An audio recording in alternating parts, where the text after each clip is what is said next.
So Miami's complete and Sinner has done it. He completes the Sunshine Double and does it in impressive fashion in straight sets yet again over Jiri Lehecka in the final. This is the post-match reaction, so let's go through it.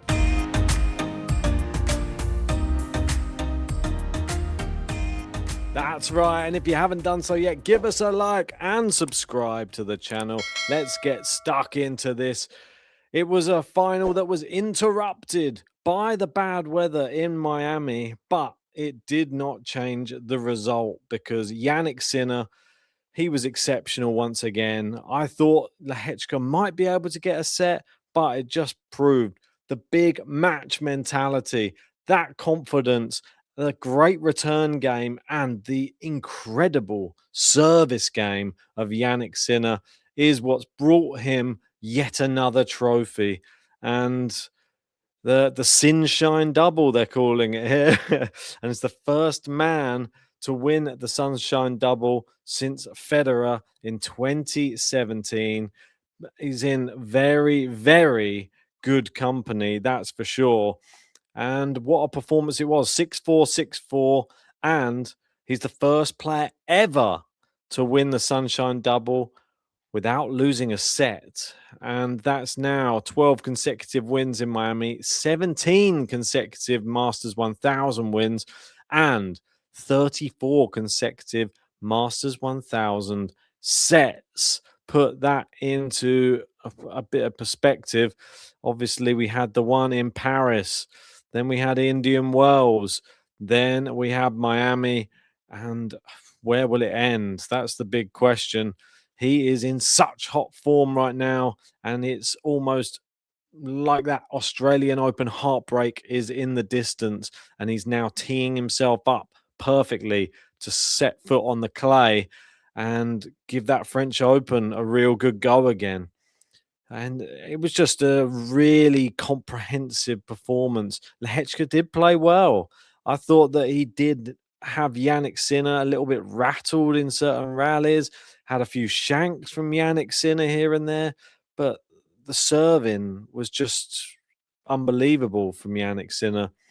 And in the second set, Lehecka, every time he missed the first serve, you just thought, this is a chance for Sinner again. He had a lot of positions which were hard to overcome, I'd say, for Lehecka. You see, facing 3 break points there to hold serve, another 2 break points to hold serve, and then eventually he got broken. And that's just the way it seemed. It seemed that we were going to get to the business end of the set, and then the big match mentality of Jannik Sinner was going to prove too much. The forehand was misfiring a little bit for Lehecka, which was unfortunate for him, but he'll hopefully learn from this experience and come back. And he just had a great tournament. I think he's got to be proud of himself. Had a really, really good week and beat some great players in the process. Unfortunately, he's not quite on the level yet. You can see there with the unforced errors, 28 for Lehecka, only 19 for Jannik Sinner. And yeah, I mean, it speaks volumes. You can see there the stats don't lie. And Jannik Sinner just turns it on when he has to. Didn't even have to go to a tie break here. And having this crazy record, he's now one of 3 players to win 3 consecutive Masters. And there's only 2 others in there. And it's Rafael Nadal, Novak Djokovic, Jannik Sinner. Players to win the Indian Wells plus Miami without dropping a set, though, is only Jannik Sinner, which is a crazy stat, really. There's always the people who will say, but look who the others were playing at the time. You can only beat who's in front of you. And he's beaten them all comprehensively, not losing a single set. There's been some close ones in there, but he always seems to get it over the line. And I think maybe losing that match to Novak Djokovic at the Australian Open might have been the best thing for his 2026, if I'm perfectly honest, because he looks better than ever now. It's given him a level of motivation that we're back to the old Sinner again, where he looks really, really hard to beat. And it's a scary prospect. Obviously, coming in to the clay court swing, he was so close at Roland Garros last year.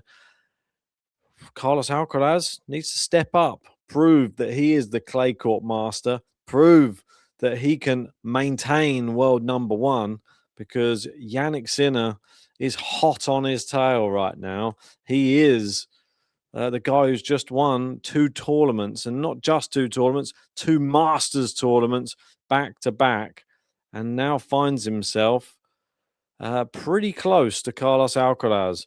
Only 1,000 and what's that?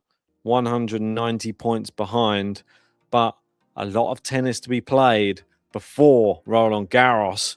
How will those tournaments go? I cannot wait. So there you go, just a quick post-match reaction. Let me know your thoughts about Sinner's ridiculous achievement, not dropping any sets in the Sunshine Double.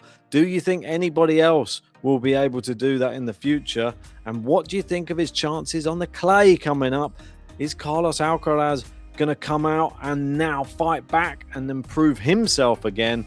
I want to hear all of your thoughts, so tell me in the comments. And if you haven't done so yet, give me a like, subscribe, and we'll see you.